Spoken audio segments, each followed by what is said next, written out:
થેલ્સનો પ્રતિપ્રમેય છે તેનું આપણે પહેલા વિધાન જોઈએ. તો વિધાન છે, જો કોઈ રેખા ત્રિકોણની બે બાજુઓનું સમાન ગુણોત્તરમાં વિભાજન કરે તો તે રેખા ત્રીજી બાજુને સમાંતર હોય. એટલે કે થેલ્સનો જે પ્રમેય છે એનું ઉલટું વિધાન થશે. થેલ્સનો પ્રમેય શું છે? તો કે ત્રિકોણની કોઈ રેખા છે એ કોઈ એક બાજુને સમાંતર હોય તો તે બાજુનું સમાન ગુણોત્તરમાં વિભાજન કરે. આ છે થેલ્સનો પ્રમેય કે જો સમાંતર હોય તો સમાન ગુણોત્તરમાં વિભાજન કરે.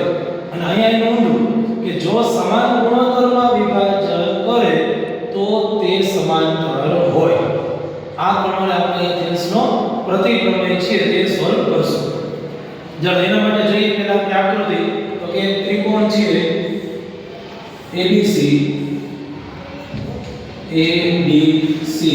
અને તેને એક રેખા આપણે લઈએ અહીંયા DE.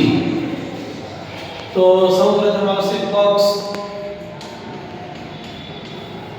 ત્રિકોણ ABC માં રેખા DE એ AB અને AC ને D અને E બિંદુમાં છેદે છે, જેથી AD ના છેદમાં DB બરાબર AE છેદમાં EC થાય. આ થઈ ગયો આપણા માટે પક્ષ કે ત્રિકોણ ABC માં એક રેખા છે DE જે AB ને D અને AC ને E બિંદુમાં છેદે છે, જેથી એનું સમાન ગુણોત્તરમાં વિભાજન થાય. AD ના છેદમાં DB બરાબર AE છેદમાં EC. હવે સાબિત જે કરવાનું છે તે શું સાબિત કરવું છે? તો કે આ રેખા DE છે તે BC ને સમાંતર થાય એવું આપણે સાબિત કરવું છે. DE રેખા DE કોને સમાંતર થાય? BC ને. એવું આપણે સાબિત કરવું છે. એના માટે આપણે લખશું સાબિતી. પહેલા આપણે ધારી લઈએ, ધારો કે DE એ BC ને સમાંતર નથી. જો રેખા DE આપણે દોરીએ તો એમાં બે વસ્તુ બને, કાં તો એ સમાંતર હોય ને કાં ન. આપણે એ સાબિત કરવું છે કે સમાંતર છે. તો આપણે પહેલા ધારી લઈએ કે ધારો કે DE એ BC ને સમાંતર નથી. પહેલા આપણે એવું ધારીએ કે ભાઈ આ સમાંતર નથી. તો આપણે હવે BC ને સમાંતર હોય તેવી રેખા DE ડેશ દોરો.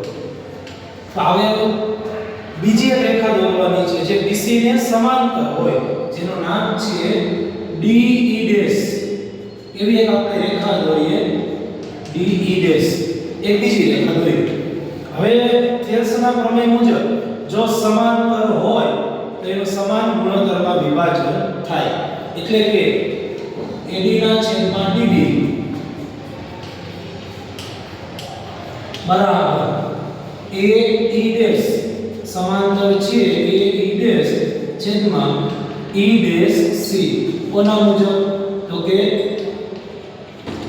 થેલ્સ પ્રમેય મુજબ. બરાબર, થેલ્સનો પ્રમેય છે એ થેલ્સના પ્રમેય મુજબ આ વસ્તુ થશે.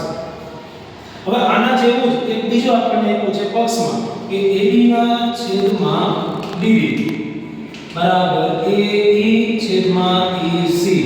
કેમ આવ્યું છે આપણને આવું પક્ષમાં? આના ઉપરથી ખ્યાલ આવે કે જો આ બંને સરખા છે AD છેદમાં DB, તો અહીંયા આ બંને ઓટોમેટિક સરખા થશે.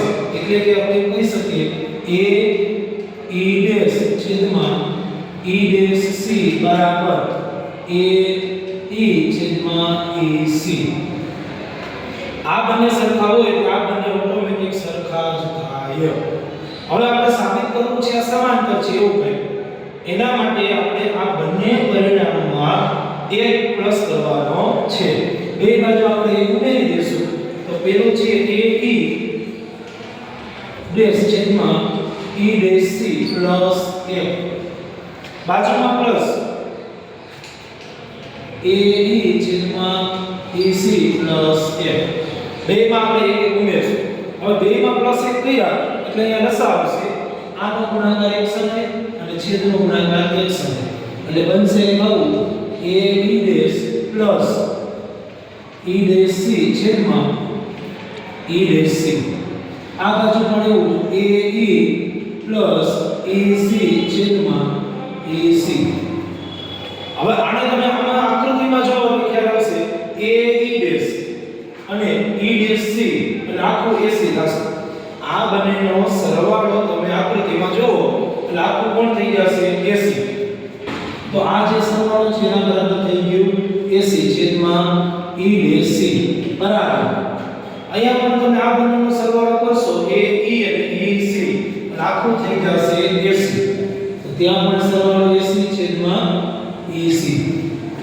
હવે બે સમાન હોય ac બરાબર ac એટલે આ બંને પણ સમાન જ થાય કોણ સમાન થશે તો કે અહીંયા સમાન થશે AC બરાબર AC એટલે E ડેશ C બરાબર EC એ બંને સમાન થઈ ગયા E ડેશ C બરાબર EC હવે એ બંને સમાન છે એનો મતલબ એવો કે બિંદુ E ડેશ અને E એક જ થાય તો બિંદુ E ડેશ બરાબર E હવે બંને બિંદુ એક જ છે એનો મતલબ એવો કે અહીંયા D E ડેશ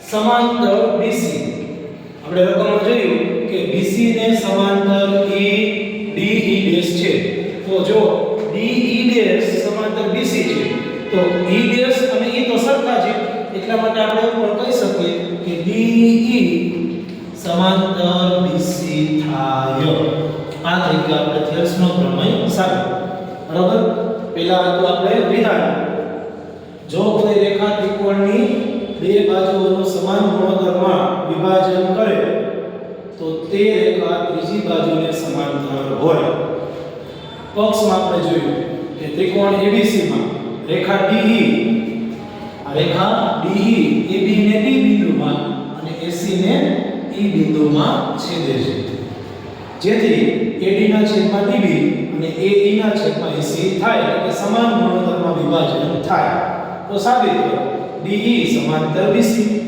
તો આપણે સાબિતીની અંદર ધારી લઈએ ધારો કે DE BC ને સમાંતર નથી એવું આપણે ધારી લઈએ તો BC ને સમાંતર હોય તેવી રેખા DE ડેશ દોરો એટલે આપણે એક રેખા DE ડેશ અલગથી દોરીએ હવે એ જો સમાંતર હોય તો થેલ્સનો પ્રમેય મુજબ કે AD ના છેદમાં DB બરાબર AE ડેશ છેદમાં E ડેશ C થાય અને પક્ષની અંદર આપણને એક વિધાન આપ્યું છે AD છેદમાં DB બરાબર AE છેદમાં EC આ બંને સમાન છે AD AD DB DB એટલે આ બંને પણ સમાન જ થાય એટલે આ બંને અહીંયા AE ડેશ અને E ડેશ C AE અને EC સમાન થઈ ગયા બે બાજુ પ્લસ 1 કરવાના છે એટલે બે બાજુ પ્લસ 1 કર્યા છેદમાં લસા લીધો એટલે આ રીતના સરવાળો થઈ ગયો બંને લસા લીધા એટલે પછી આ બંનેનો સરવાળો એટલે આખું થઈ ગયું AC આ બંનેનો સરવાળો એટલે આખું થઈ ગયું AC